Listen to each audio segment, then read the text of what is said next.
Welcome to the We Got Notes podcast, hosted by your cinema connoisseurs. That includes myself, Shawn, that's Shawn Edwards, and my girl, Fahnia Thomas. Now, check this out. This is the only spot with two certified film critics in the building, offering uninhibited and jocular chats about film and television. Hey, that's right, Shawn. Each month, we'll bring you stories from sets, tales from behind the scenes, and movie reviews, plus some TV thoughts from the latest releases. Because we got notes. So chill out, grab a snack, and vibe with us. And if you got notes, let us know. Drop them in the comments. We might read some. Yep, during episode 6 today, we're going to talk about Sing Sing. You got to say it like that. That's the only way to say it, if you're going to say it. Okay. And I can't sing. I can't sing it off. I'm not going to out myself like that. I was just going to say I can't sing, but I like to try. Nice. I can do a lot of things. I can't even do karaoke. Not even in the dark with like loud background music. We avoid that. I used to have a go-to karaoke song. It was more on the jokey joke side than actual performance side, but I'm retired from that. I'm too old to be doing that. I get it. But one day we'll have to go through the crates and pull up some footage of Shawn Edwards doing karaoke. There's some stuff out there. That has happened during the social media era. There may be some stuff still out there. We're gonna try to avoid that like the plague. Okay, so they're saying that Sing Sing is a story that follows Divine G. He's imprisoned at Sing Sing for a crime he didn't commit. He finds purpose by acting in a theater group with other incarcerated men. When a weary outsider joins the group, the men decide to stage their first original comedy. In this stirring true story of resilience, humanity, and the transformative power of art, starring an unforgettable ensemble cast of formerly incarcerated actors. That is the synopsis for Sing Sing. Yeah, I like the last part of that. And I think that's what really made this film engaging for me, is that actual incarcerated men were the cast. Like, that's just, but I mean, it makes it, it makes sense. There's a lot of things about this film that makes sense for me because, once again, another story about Black men incarcerated, but those are the truths that we have to deal with, particularly in the United States of America. And why did I feel like a lot of this cast were my uncles and cousins? Like, there was like I know these guys. That's what it is. Yep. That's what it is. You do not get to choose your family. So that's what it is. I know these guys. I knew almost each and every one of these men in some form of fashion. And I really love seeing this story play out and these character arcs develop, which is amazing because 90% of the cast weren't professional actors. Why is this one of the best acted films of the year and these dudes aren't paid to do the work? Like, they're not paid professional, but that's what made me love this. That's what made me love this film even more. And then at the center of it is Colman Domingo, who's sort of been on his own Ingenue Ellis Taylor hot streak the past couple of years, where for years, he was like, I know the face, but I don't know the dude. I know the face, but I don't know the dude. He's good, but I don't know the dude. And now he's Colman Domingo. He's like a household name. And he's the Colman Domingo. I think some magazine named him most influential person within the last 5 years. It feels like you've seen him on the screen before, even though I think he only started in 2007, if I'm not mistaken, but it feels like he's been around longer, like the 90s. Yeah, it feels, because he has one of those presence that make you feel like he's been around for decades. Like he's like Morgan Freeman Jr. I feel like I've been watching Morgan Freeman in movies my whole life, but mathematically that's not possible. But it feels like I've been watching Morgan Freeman in movies since I stepped out the womb, and he's always looked the same age. Yo, talk about black don't crack. Talk Like about Morgan's getting like, better with time, like wine. He looks amazing. yeah, but he's about to lose his title of best looking old person to Samuel L. Jackson. So isn't Samuel L. Jackson like 85? Ooh, why you gonna do Sam like that? He can't be No. 85. Let me see. Now I gotta go to the Google because come on. You He's don't do like, my boy like isn't Samuel L. Jackson 85? I mean, but no, yeah. but Samuel, Colman, he's how old? 75. Okay, 10 off. What you get for that? You put him in the grave. No, I mean, 75. I mean, he's good looking 75. One of my notes was the authenticity of this, from the people acting in this or being shot in this, being filmed in this. It was all authentic. The setting, authentic. The costume, authentic. The realness of all of this makes people, or at least me, I wanted to know more. I was dialed in. I love, love, love seeing African American men being shown through a scope of play and wonder. The vulnerability that these guys delivered, I was like, oh my gosh, like they're play fighting. Like we don't get to see enough of that. It's so genuine and it's so true. And I think that's why the film worked.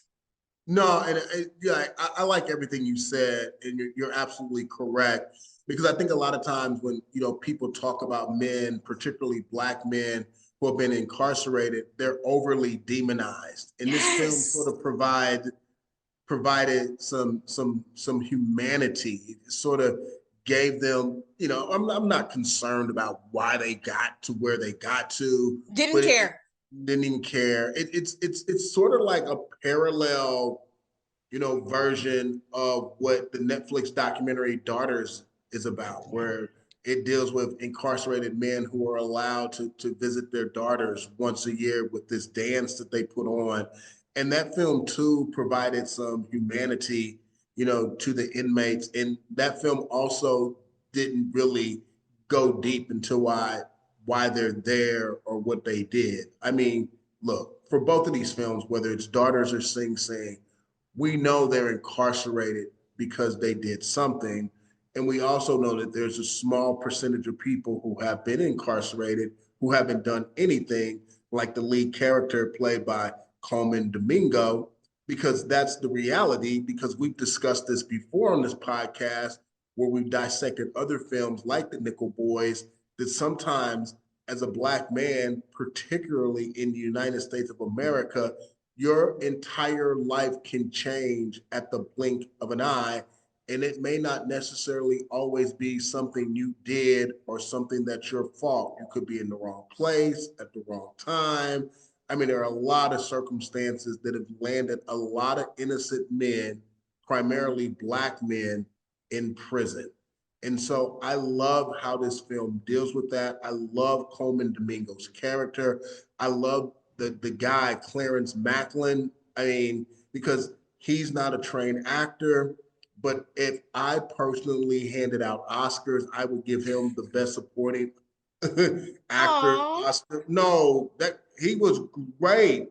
What was his character? The scenes he had where he was going toe to toe with Colman Domingo. Like if you take away both their names and you know who was who, there's no way you could tell me who was like the trained thespian and who wasn't in those scenes, because he was going at it and he was great and he was Clarence. believable.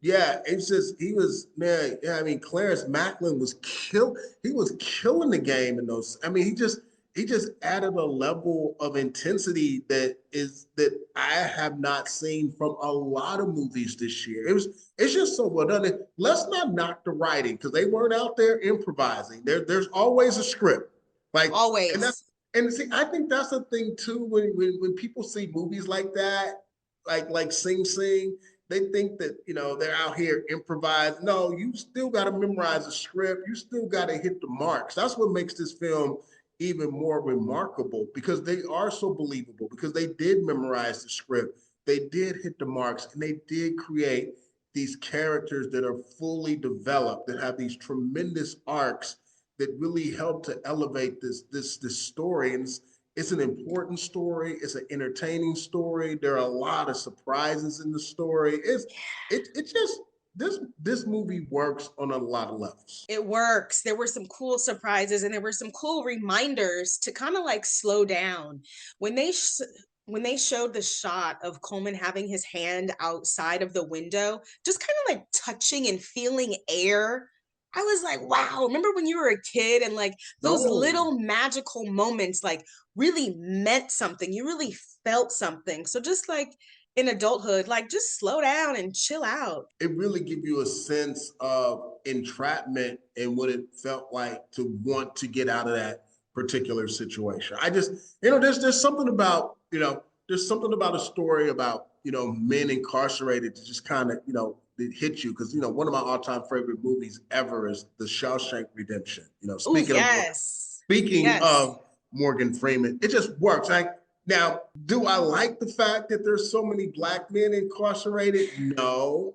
But if you're going to tell a story about it, do it at this level. Right. Make it be about something, make it mean something, and then I can deal with that. And then we'll deal with the socio-economical reasons why there are so many men in prison after we finish watching the movies in reality. Right. But in terms of a movie, this was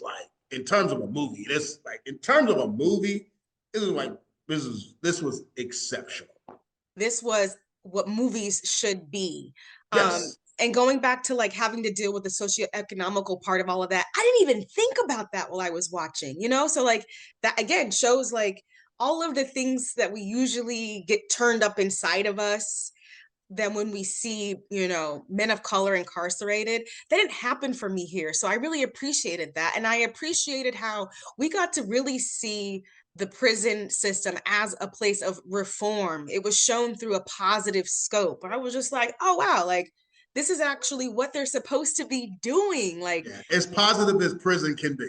As positive as it can be. Like, listen, because I'm not gonna lie, I was waiting for them to like get really emotional and get caught up in a scene and actually break out into a fight, because that's what I'm so programmed to see. This film's smarter than that. This film, we know that exists. This film wasn't trying to do that. If you want that, just go watch reruns of Oz.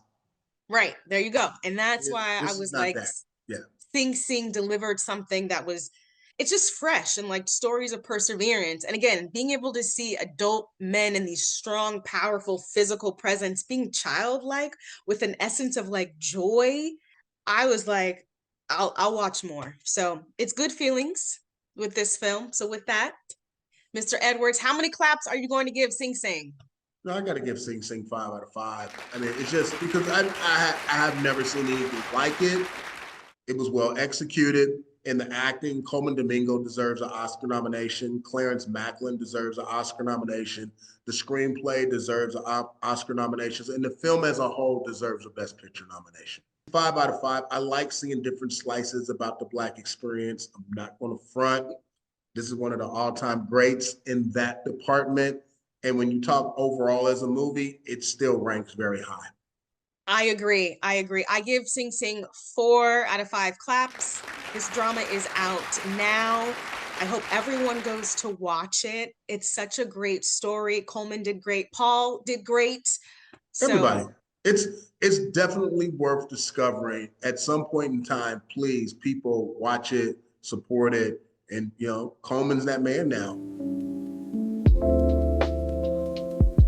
As you can see, we always got notes, and we have lots of notes, but we appreciate y'all for chilling with us, sticking with us. And if you got notes, let us know, and check back in next week for our notes on all, and I mean all, the latest releases. Don't forget to subscribe and like the We Got Notes podcast on Apple, Spotify, Amazon, or wherever you listen to podcasts.